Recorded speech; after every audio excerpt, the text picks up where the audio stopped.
So what I have chosen to do was show you how a box of candy, assorted, can turn into a fun activity for kids.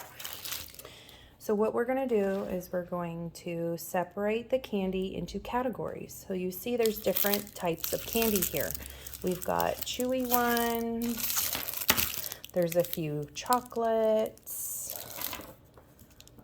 and it doesn't matter if they're different or not, but they are all chocolate. So they have some type of chocolate in it. Some of them are more specific, but we're just going to categorize them into groups. And we're going to do the hard candies. Those are all the hard candies, the chocolates, and the chewies. And I've written out how you can do these things, which is one, choose a graph that you want to have the kids do. You could choose a line plot for them, or you can choose a few different ones and say, okay, kids get into a group and they want to do a scatter plot. So group A is going to do a scatter plot. We can do it like that. And maybe group B is going to do a line graph. And maybe group C is going to do a circle plot. So you have, or maybe we'll do one more, a line plot for group D. So we have A, B, C, and D, and you have about 4 to 5 kids per group, right? And usually you have about 20 kids. Not always, but it's it can vary. So you have this for ages, maybe 2nd grade to 3rd grade, 4th grade. It can go all different ways because it depends on how much candy you have and how difficult you want to make your lesson. So this is a really cool one because then they are able to do hands-on with the candies. They're making their graphs, whichever one you chose. And you can actually have them have each of their own bags or a group in their bags. And you always want random amounts and different types and flavors because that makes it so much easier. So the kids going to get together and they're going to count it and they're going to collect their data. They're going to get categories. They're going to show their plot, their tables, whatever they're doing.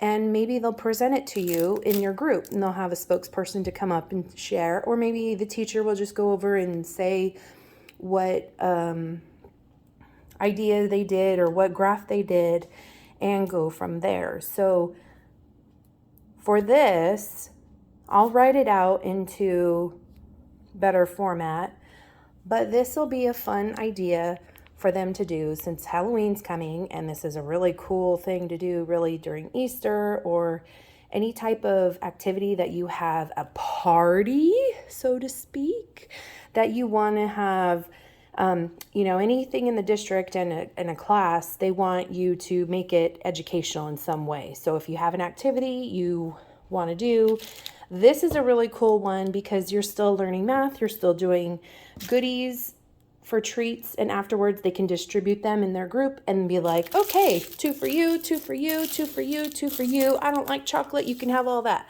Or they're like, oh yeah, these are my favorite. I want 2 of these and 2 of these and 2 of these. And you could do it any which way you want. Really, each kid can get, 2 chewies, 3 chewies, no chewies, hard candy only. There's many different options that could be done with this activity, which is really a really cool idea for the kids. And again, it can go into different ages all the way up to 6th grade. I mean, in elementary school, what kids don't like candy and have the opportunity to do things like this. You could even make it into a fraction, so to speak, going a little bit further into seeing how many times a Twizzler goes into, a Jolly Rancher.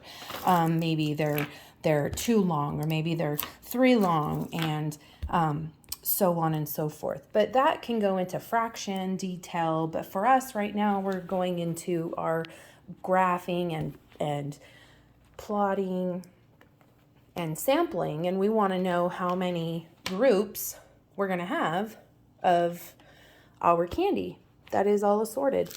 So this is one cool way of doing it for activity.